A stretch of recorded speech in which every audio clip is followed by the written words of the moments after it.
Hello and welcome to the new stimulus package. Us, you, me, and those people that are doing things, trying to improve the community and doing things to make life better, to make the communities better. Here in the studio with me today, we have my co-host, Mr. Fred Jordan, and Mr. Tim Lawrence. Lawrence. Yeah. Thank you so much for coming. All right. Good to be here. Today we'll be talking about Proposition 209 and the impact that it has had in the minority communities and the communities at large. So, Tim, would you tell us a little about Proposition 209? Well, thanks, Ken, and it's good to be here. Proposition 209 was a ballot initiative passed in November of 1996, and it was basically prohibiting any use of preferences based on race, gender, and other characteristics in the areas of public contracting, public education, and employment. So that was, and it passed about 55-45 here in California. And since then, 5 other states have had propositions similar to that as Proposition 209. Why did they decide to put something like that on the ballot? What was wrong with giving minorities an equal opportunity to bid on contracts and all that? What? Well, from the research I've done, the principal opposition was really coming in the field of employment, and that was really the driving political force, was that people, and especially in the area of construction, that a lot of white males in construction felt like they were not able to get work on these public contracts, and so that was some of the most of the opposition was coming from large businesses, but they were able to motivate people at the base level in the construction field, especially, to come to be in favor of this proposition. But I think the other thing, they were able to use some fears that were generated because right at the same time it was passed was when California became a majority-minority state, and so it raised public fears about, well, what's going to happen now, and so it kind of, this proposition fed into those fears, and that's how it was able to be passed. So, Well, I think it wasn't publicized correctly in the minority communities, because it just seems to me it would have been voted. It wouldn't have been voted for. Well, Fred? if I can make a comment on that, and that's Proposition 209 perhaps was one of the most deceptive propositions ever in the history of California. It was called the Civil Rights Proposition, but at the same time it took away all of the civil rights afforded minorities and women. It, in essence, gutted affirmative action. And so if there were, women had no opportunities, minorities had no opportunities, and there were efforts known as affirmative action to try to correct that. Mm-hmm. And somehow it was Republican sponsored, it was backed. And of course, Governor Pete Wilson was the governor at the time, and he was a Republican governor. And he solicited a gentleman, an African American named Ward Conley, and to lead this charge. And Mr. Conley was paid a handsome sum to do this. And Dan Lundgren was the Attorney General at the time. And so, in essence, that took away any, you might call it preferential treatment, I call it affirmative action, to help level the playing field. And so, that's what has happened, and I'm so happy to have Tim here today to talk about, okay, they passed Proposition 209. I have to say that the Los Angeles Times did a post poll and found out that 27% of the people that voted for Proposition 209 to get rid of affirmative action thought they were voting right, to for it. support Yeah, affirmative. yeah. So it was so deceptive that that was the case. But Tim here, it brings he puts the metal, the pedal to the metal, you might say, or the rubber to the road, and talks about, okay, Proposition 209 was passed. Now, what are the impacts?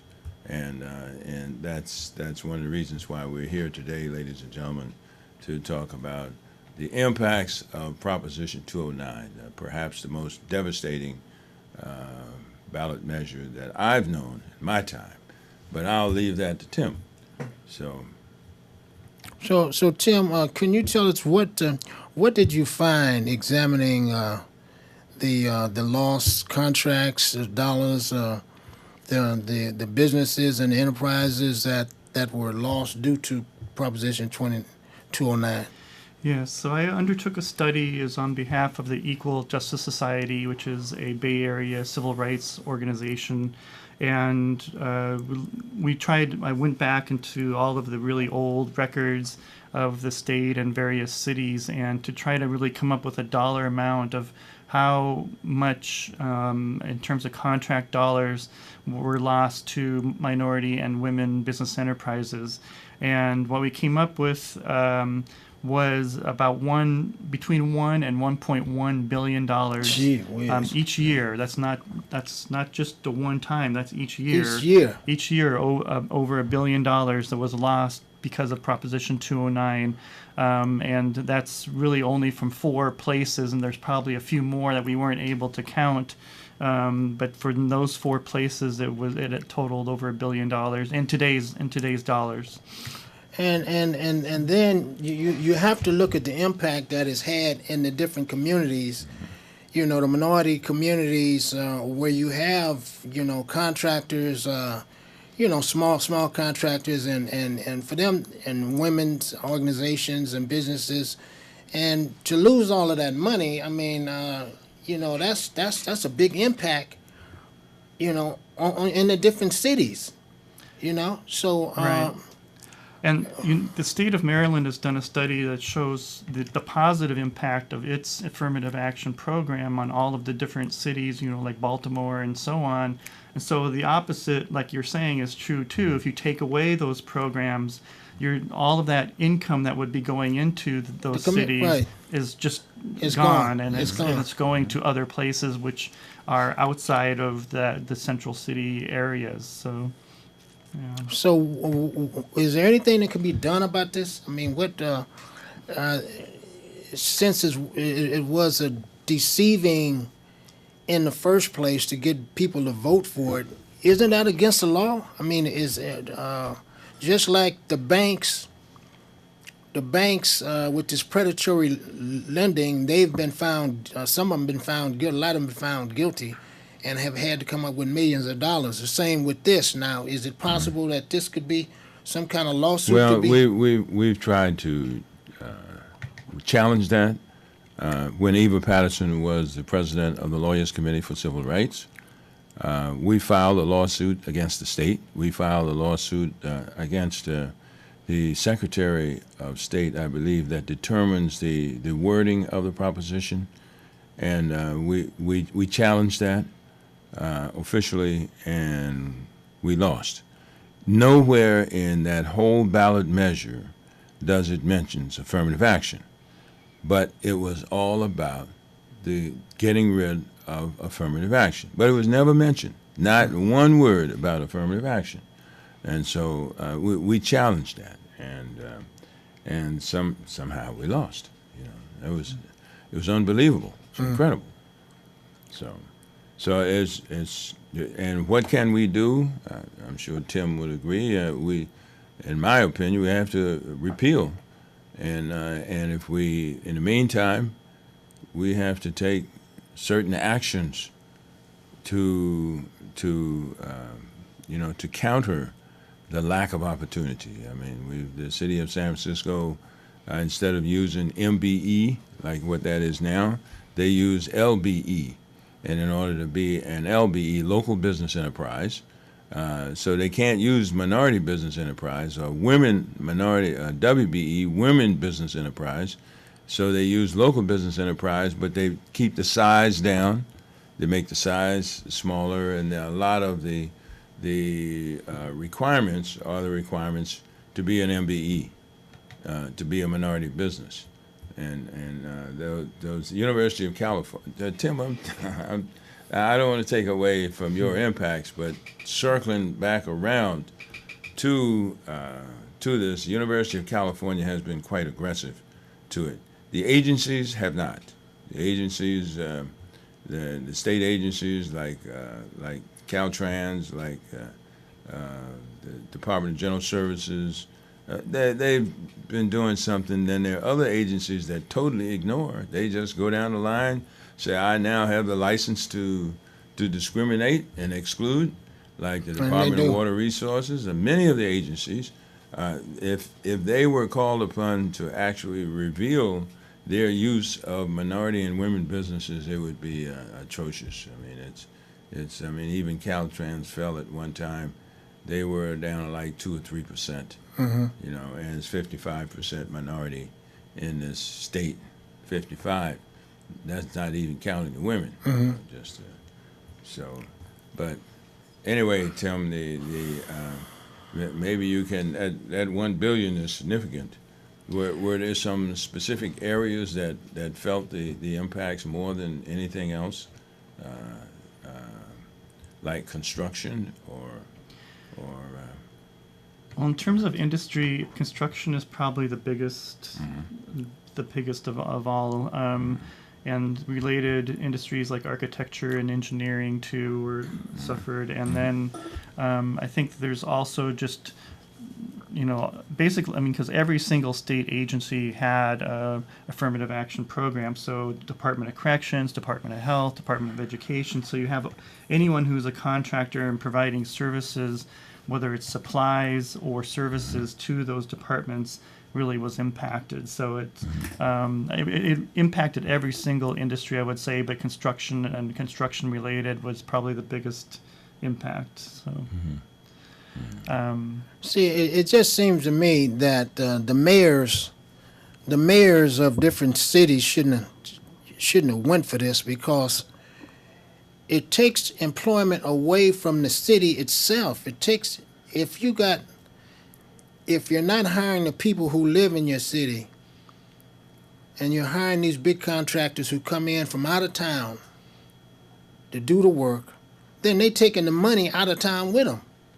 It don't make no sense, and you're making your community even, poorer. Your community is even poorer because, I mean, you have all these small businesses who've lost contracts, and now so the people that they hire, they ain't got no jobs. Yeah, and so it contributes to the income gap, which you're talking about, through people's getting work, but it also contributes to the wealth gap, because the owners of those businesses are no longer getting those contracts, and so it contributes to both an income gap and a wealth gap. And so we've seen in the last 10 to 12 years that the wealth gap has gone up a lot in this country, and including here in California. So I think it has that double impact of both of those. So Fred, according to what he's saying, it seems to me that those are grounds for some kind of legal action, because the proof is there. The proof is that this 209 is destroying a lot of the community. Is taking jobs from people. I mean, and this figure of $1 billion a year. Now, a lot of that $1 billion is coming out of the communities who was getting that money at one time. Precisely. It's Proposition 209, which now is in 5 other states, that they've been successfully. It was appealed. It was appealed by the Equal Justice Society, the Lawyers Committee, and it went all the way to the Supreme Court, I believe. Well, just to the Ninth Circuit. Ninth Circuit Yeah. Appeals Court. Yes, just to the Ninth Circuit. So So how it can we I mean, it is alarming that such a proposition or ballot measure could stay on the books legitimately. Yeah. It is, but it has been able to sustain, and that's why there was a public hearing in which Tim was involved in organizing up at Sacramento here recently to look at the impacts and to think about how can we repeal this because it is so unjust, you know, and it's like, I mean, there are organizations that, like at the University of California, a student organization called By Any Means Necessary, and they are fighting. It's been 18 years, but the Equal Justice Society, the students at UC Berkeley, and a number of other organizations still meet once a month, once or twice a month, because it is an injustice. And when you have an injustice, people never give up, you know. And so when you say, how does that stand? It's amazing how it stands, because it is so unjust. But Yeah, my understanding is the only way to repeal it would be a second ballot measure. And so a ballot measure that would be done, which would basically undo the language of 209. I know that Equal Justice Society and others have been involved with polling about different specific language and what language would actually work in terms of a ballot measure. So I know that that kind of research has been done. So I personally, I think there should be a two-track approach, and one would be this possible repeal of 209, but the second would be to try to maximize what the state and different cities are doing, even within the context of 209, that the state has sort of taken a position of doing the minimum required under the law, that is correct. whereas other states like Washington, who passed a similar measure, took the approach of what is the maximum we are able to do under this law.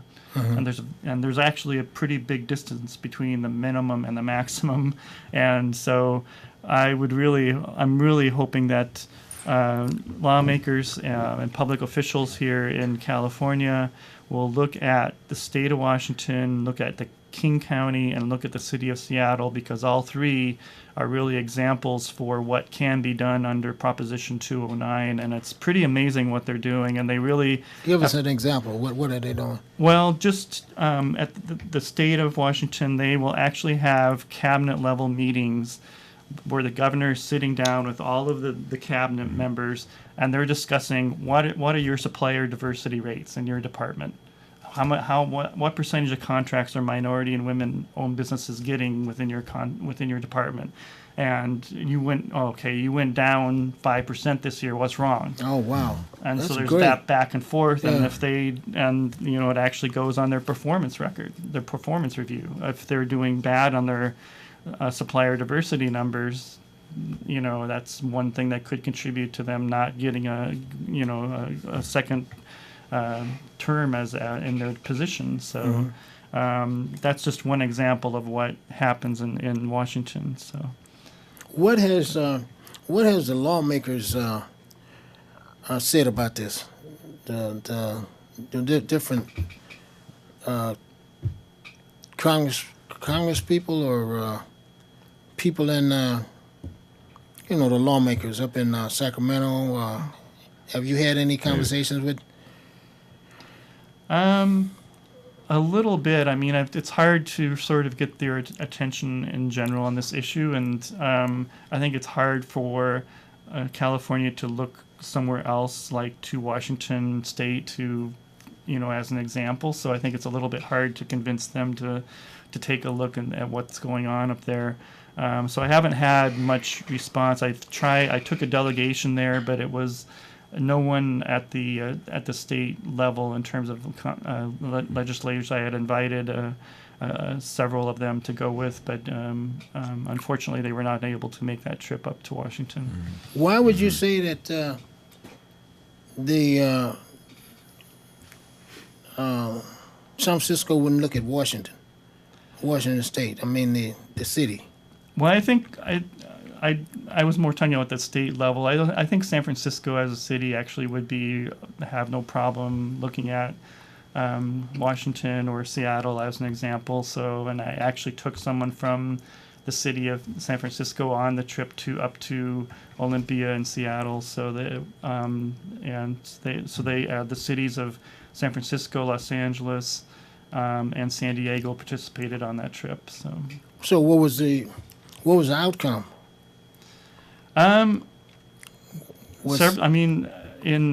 the case of San Diego, they actually came back and changed several things in their program and made several improvements. So, I mean, there was a pretty immediate outcome of changing things in that particular case with ideas they got from Washington. Oh, wow. So yeah, it definitely had an impact. So. Right on. So, thank you. I mean, hopefully we'll see some action here in San Francisco. Well, Our time is running short. Yeah. I think in closing, I think it is a most unjust proposition on the books, and this study confirms, to begin with, if the magnitude of things, 80% of the black contractors went out of business. That's what Proposition 209 did. How do we reverse that? Okay, now if someone wants to get in contact with you, you have a website or what's the name? People who want to get in touch with this organization is called the Equal Justice Society. Yeah, equaljusticesociety.org, and that's probably the best way. And if someone wants to get in touch with me, they can ask the folks there, and they can pass on my contact information. Now we're talking about Proposition 209. Now, what can I have in the studio with me, Mr. Tim Lawrence, and my co-host, Mr. Fred Jordan. Now, can you tell us what can we do? What can people do to get some traction and change this?